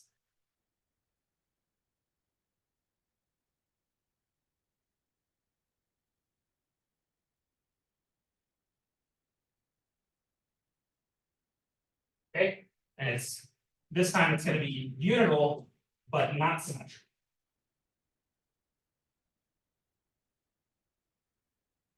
Everyone see what I mean? This thing exists abstractly, and I'll write a formula for it. It's going to be something like the following.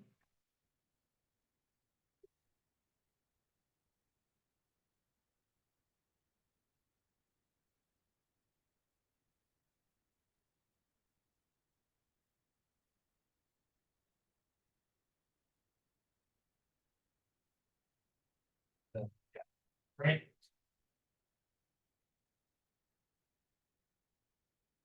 So it should be Q day convolved with itself n times, and I think this is probably yeah, that of course is the tensor product.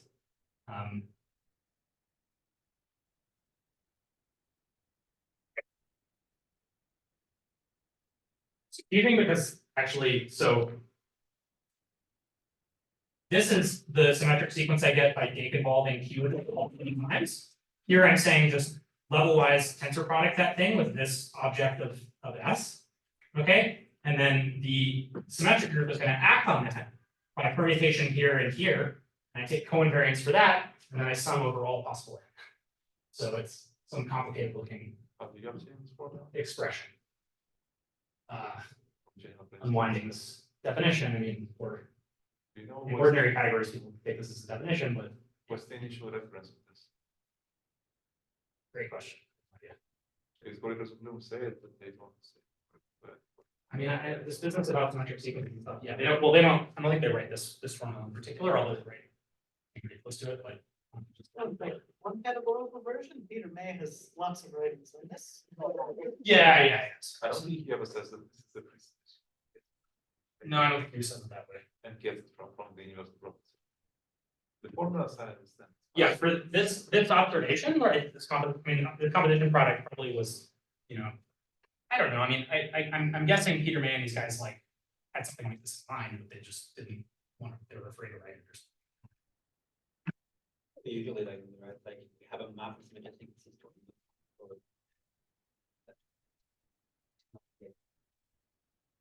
Yeah, I mean, if you worry about model structure and stuff, it's painful, but everything I've said is okay. Why do you take covariance instead of invariance? I think it's again, it's going to be kind of like this is some co-limit. And so it is correct to take covariance here. If I'm over a field of characteristic 0, which I will be eventually, I mean, this is, I guess I said it for spaces, you can say the same thing for vector spaces. If I then go to vector spaces over a field of characteristic 0, it doesn't matter. But I think covariance is the correct thing in general. Just again, it's defined by some co-limit kind of abstract. So it'll therefore be covariance, not variance. Is there a statement about some like endomorphism algebra with the invariance being the composition product, like with divided powers? So there's, I think this like is the, this is the composition product, but this guy has a couple of different, let's say this, like, if you look in Gatesbury-Rosenblum in the section on Lie algebras and commutative algebras, I can't remember which chapter it is, but it's the one that has Lie algebras in the section title. That's where they go over these constructions. And when they define, there's like two different kinds of co-algebras. Mhm. Okay, that's where this comes up. And then there's another formula that involves a product and invariance. But I think it's not a different monoidal structure here. It's like a different action of this thing in spaces. So it's not given by like replacing commutative algebra with divided powers. It's the divided power thing is related, but I'm completely ignorant on this stuff when it comes to it. Again, this is relevant in positive characteristic, right?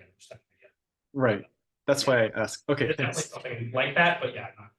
Just double dualizing. I see.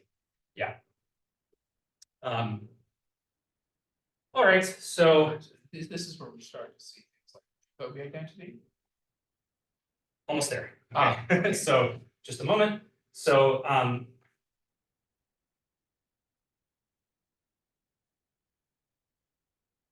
operad in S is an associative algebra with respect to composition and symmetric sequences.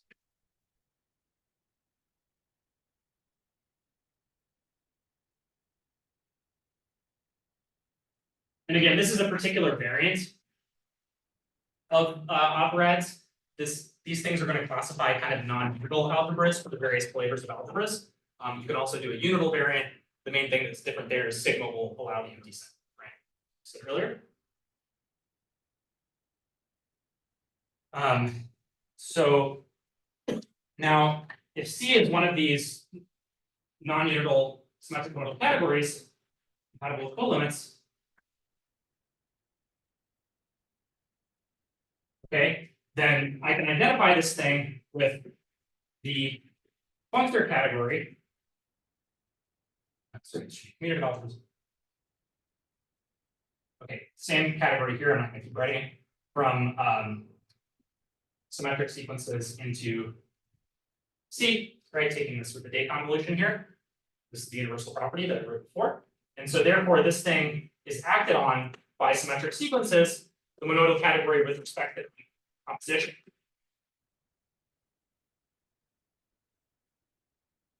Right, by precomposition.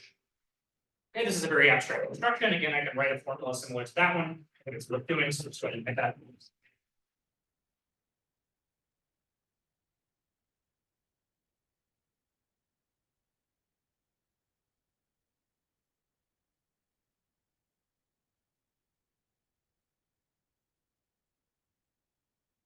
This action is like if I have a symmetric sequence P and I have an object C and C, then it's kind of horrible notation, but I think it would be confusing to use anything else, so I'll call it P compose C.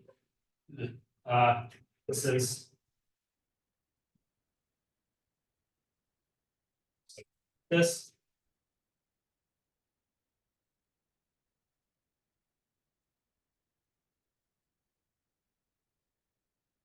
You can see how it's compatible with this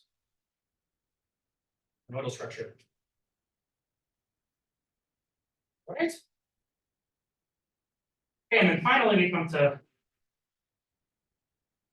really important definition. So if P is an operad, a P algebra in C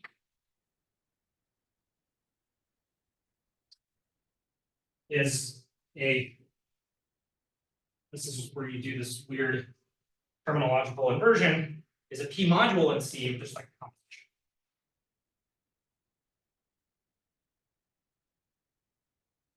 And this is like the amazing thing that operads do. They kind of linearize algebras, which are supposed to be nonlinear things, but they express them as modules kind of in linear sense. And in some sense, I mean, it's really, yeah, there's a meaningful sense in which this action is kind of nonlinear. Like, for example, this monoidal composition monoidal structure on symmetric sequences, it doesn't preserve coproducts to each degree. And I think that's kind of really, really crucial here for like the reason why it's able to do this. So in particular, you know, there's such a thing as a free operad on a given symmetric sequence, but it's not given by the kind of usual formula that you would expect a free algebra to be given. There's some formula for like, you know, the free tensor algebra, right? In some symmetric nodal category, where the symmetric nodal structure respects direct sums, and this looks much more complicated. It's exactly because of this sort of nonlinearity. But in any case, this is still very cool and useful. All right, so I'm almost out of time. I'll just try to get into a reason at some point.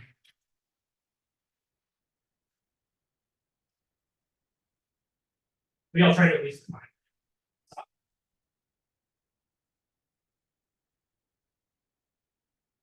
I think it is kind of a cool upshot of this that you're able to define Lie algebras in any symmetric nodal infinity category. Yeah. What is the value of this proposition for some? How do you evaluate this? Yeah, so on some n, then you have to plug in So sorry, when not n, but m or something. k, Yeah. k. K, okay, so you plug in some k here, then you have to plug in k here, and you have to write the expression for the n-fold day convolution q evaluated on k, and then otherwise it'll look the same. Right. Keep some expanded version of that. The day convolution just allows the formula to be able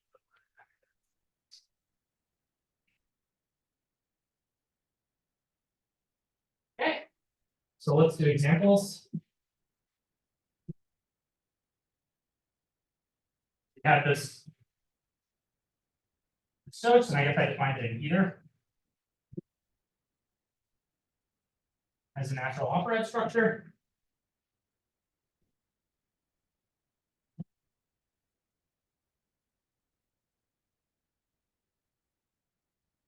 I think it's a useful exercise to try to write it down by hand, but it's kind of like this thing is some particular, you know, n-ary operations are like there's sort of no relation between in factorial n-ary operations, just all the possible arrangements. And you can imagine how whenever it makes sense to compose such operations, you can compose such operations, and that's kind of all there is to the story.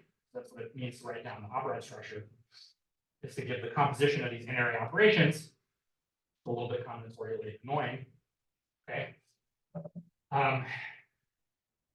Here's another example. So there's an operad called com. So this is defined as just, so I guess spaces, it's just a point for every n. The n-ary operations are contractible, and then for vect, they'll just be scalars. This one is obtained from this one, just like linearizing everything, right? Okay. And so these things kind of parameterize the algebras you would expect, again, keeping in mind that everything is non-unital. So associative alg in C is non-unital associative algebras in C. Okay, so you can define these by some other means, like a variant of the definitions I gave earlier, and you can try to identify these and they'll be equivalent.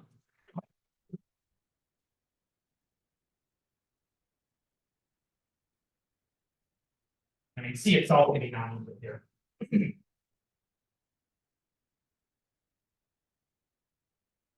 Similarly, for commutative, defined in the operatic sense, this will agree with kind of non-unital commutative algebras defined in any other sense.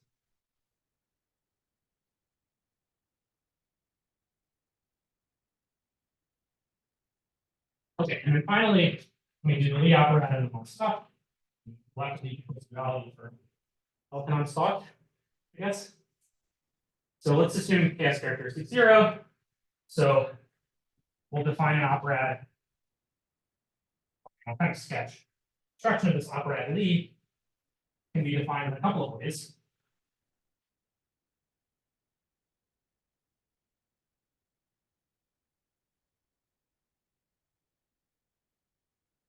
Okay, one is kind of generators and relations. This is a general way to construct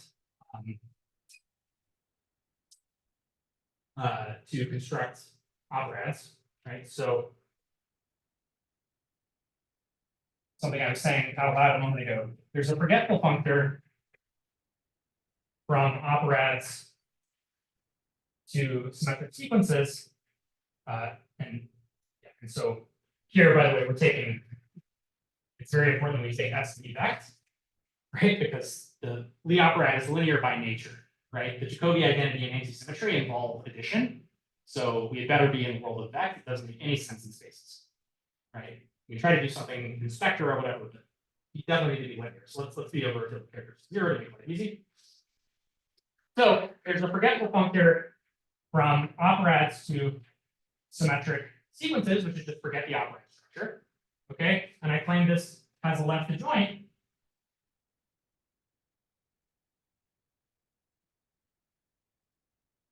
I call this like the forgetful functor. This has a left adjoint, which we would think of as like the free operad functor.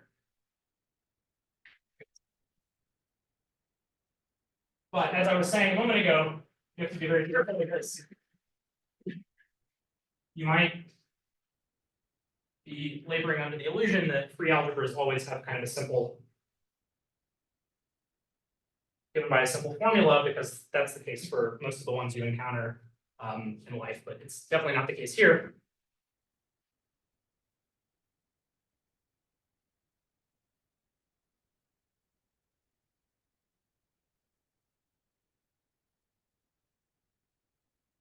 So if you try to describe it explicitly, you end up talking about like trees.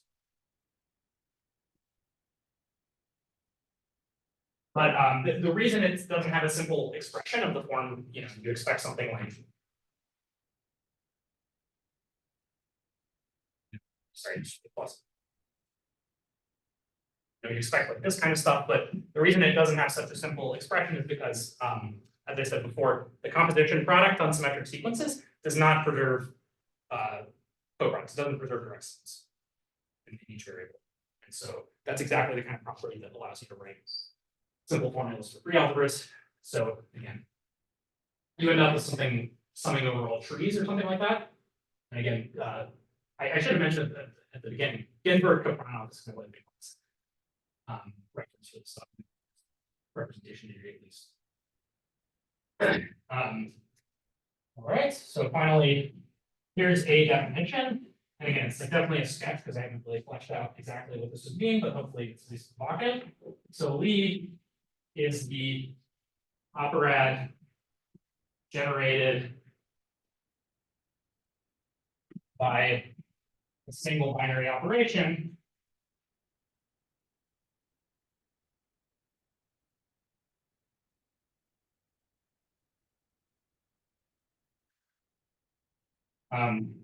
with the relations.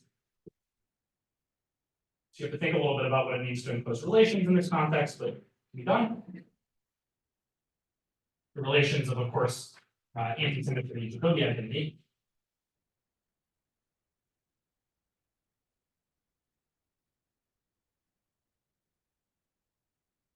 So these relations, are themselves going to be, so the anti-symmetry is saying that a certain binary operation is 0, right? Jacobi identity is saying that a certain ternary operation is 0.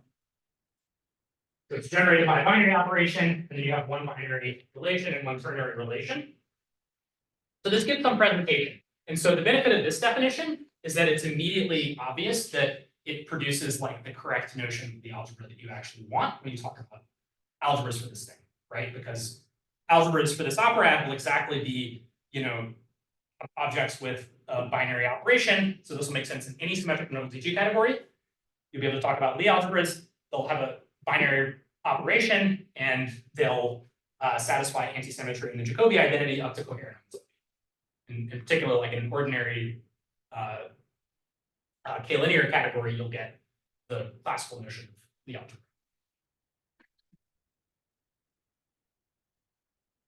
The downside of this, if there is one, is that it's inexplicit, you know, as you're used to from more kind of familiar settings in algebra. When you present something by generators and relations, it's not at all clear kind of what it looks like physically, right? Like as a vector space. So one last thing I'll say, and I'll stop.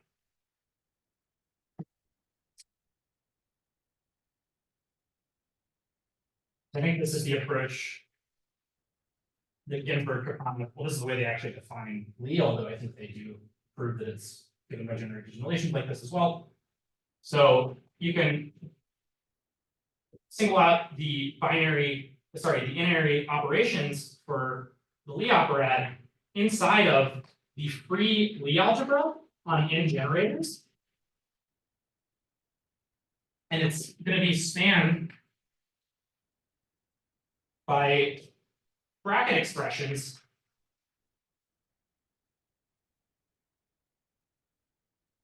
involving each xi exactly once.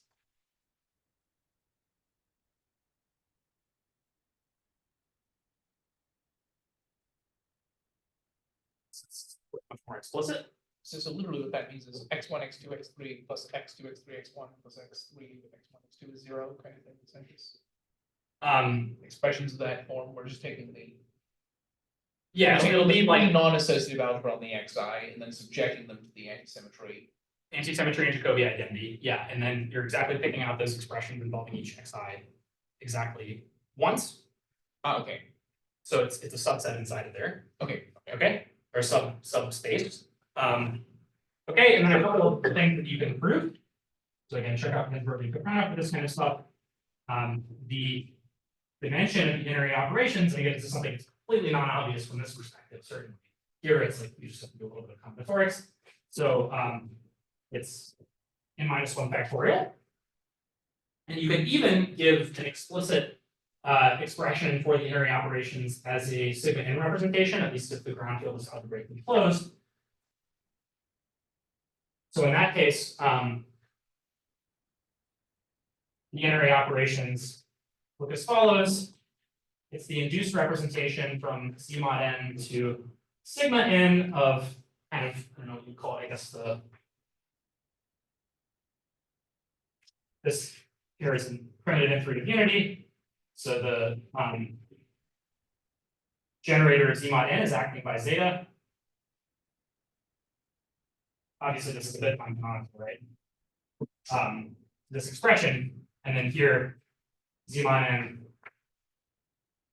embeds into sigma n, kind of in the what you probably think goes to the cycle then like this.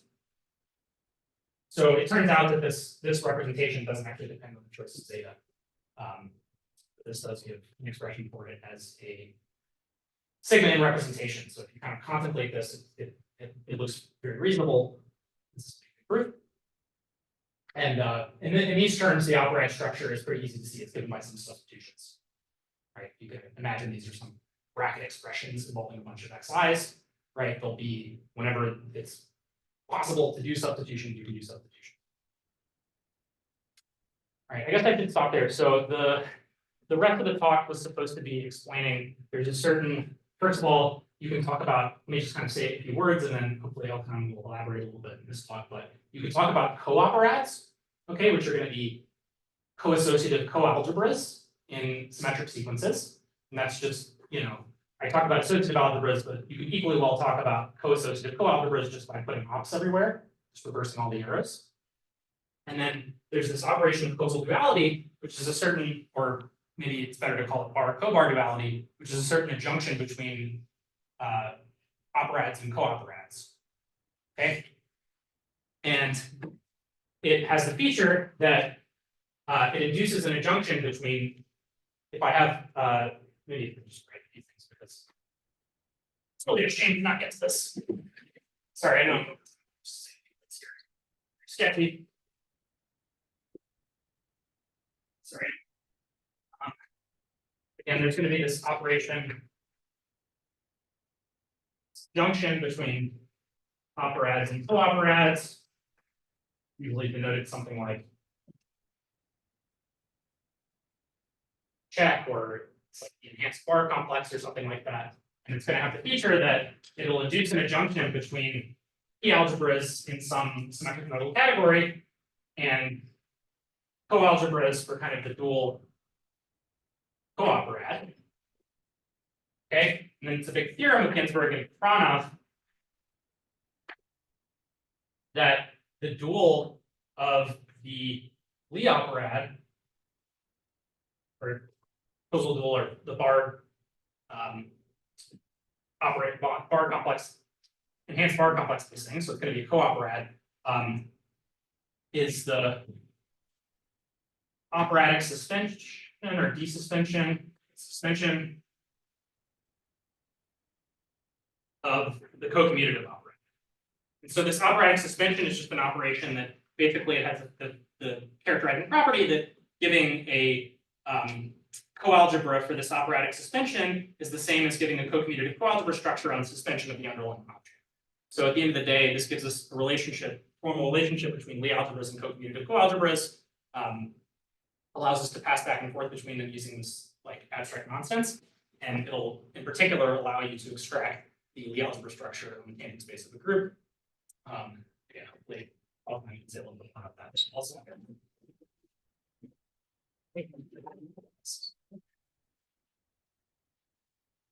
Are there any questions for the speaker?